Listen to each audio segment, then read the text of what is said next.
बहुत बार बच्चा कंफ्यूज होता है यूकैरियोटिक और प्रोकैरियोटिक सेल के अंदर, राइट। उसको यही समझ में नहीं आता कि प्रोकैरियोटिक और यूकैरियोटिक क्या है। उसको अगर कटरीना पूछेंगे, क्या करीना पूछेंगे तो वो याद आता है, लेकिन उसको अगर यूकैरियोटिक और प्रोकैरियोटिक पूछेंगे तो वो याद नहीं आता, राइट।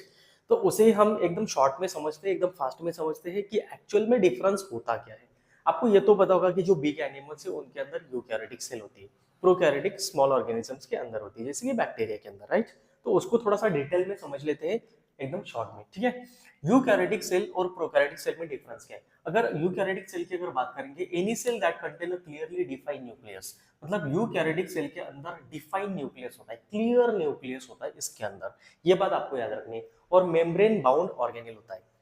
यूकैरियोटिक सेल के अंदर क्या होता है, क्लियर डिफाइंड न्यूक्लियस होता है और मेम्ब्रेन बाउंड ऑर्गेनेल्स होता है। अगर बात करेंगे प्रोकैरियोटिक सेल की, तो यहाँ पे देखो prokaryotic cell most of the क्या होते हैं, यूनिसेलुलर ऑर्गेनिजम्स होते हैं, unicellular that does not contain nucleus और मेम्ब्रेन बाउंड ऑर्गेनेल्स। इसके अंदर क्लियरली डिफाइंड न्यूक्लियस नहीं होता और मेम्ब्रेन बाउंड ऑर्गेनेल भी क्लियरली डिफाइन नहीं होता, ठीक है। सेकंड अगर बात करेंगे यहाँ पे, तो एनिमल्स एग्जांपल किया है, देखो यूकैरियोटिक सेल का, एनिमल के अंदर यूकैरियोटिक सेल होता है, प्लांट्स, फंगा, ये क्या है, सब यूकैरियोटिक सेल के अंदर आते हैं।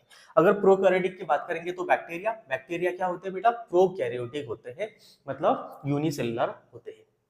सेल की अगर साइज की बात करेंगे, तो यूकैरियोटिक सेल मैंने पहले बोला कि एनिमल्स के अंदर होता है, तो इसकी सेल साइज बड़ी होती है, मतलब 10 टू 100 माइक्रोमीटर तक इसकी सेल की साइज होती है।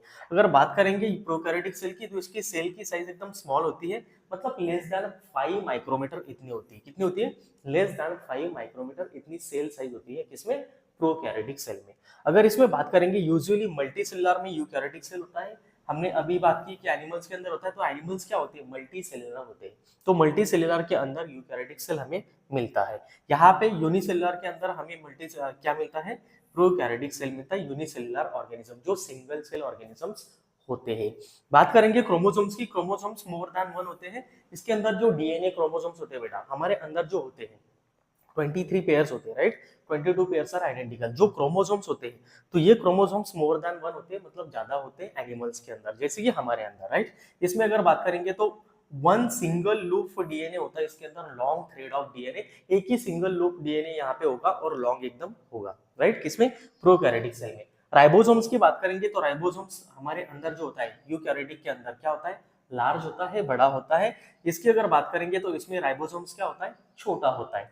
ऑर्गेनेल्स की बात करेंगे तो ऑर्गेनेल्स इसमें प्रेजेंट होता है यूकैरियोटिक सेल में, और प्रोकैरियोटिक सेल में ऑर्गेनेल्स क्या होता है, अब्सेंट होता है, उसके अंदर ऑर्गेनेल्स होता ही नहीं, ठीक है। साइटोप्लाज्म की बात करेंगे तो हमें पता है कि प्लांट के अंदर साइटोप्लाज्म होता है, तो plant contain cytoplasm which are eukaryotic cells, ये यूकैरियोटिक सेल होते हैं।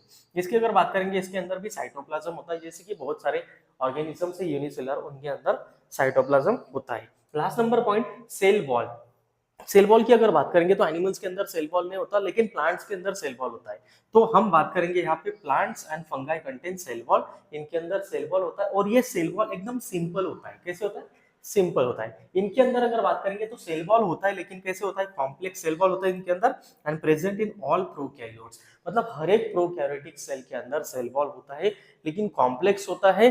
और अगर इसकी बात करेंगे यूकैरियोटिक सेल की, तो इसके अंदर सेल वॉल होता है, लेकिन सिंपल होता है। सिंपल होने की वजह से यहाँ पे देखो कि इसके प्लांट्स और फंगाई के अंदर जो सेल वॉल होता है, ये प्रॉपर्ली फंक्शन करता है यूकैरियोटिक सेल में। तो होप आपको ये क्लियर हो गया होगा। इसको ध्यान से पढ़ो, क्योंकि आज तक आप देखो नीट की लेवल बहुत कम थी, अब नीट की लेवल ज्यादा बढ़ती जा रही है, राइट। मतलब कंपटीशन बढ़ता जा रहा है, तो इसलिए एनटीए इस तरह से पेपर को फ्रेम कर रहा है कि बहुत बहुत टफ पेपर आपको दिख रहा है, राइट। तो इसे ध्यान से पढ़ना है, ठीक है।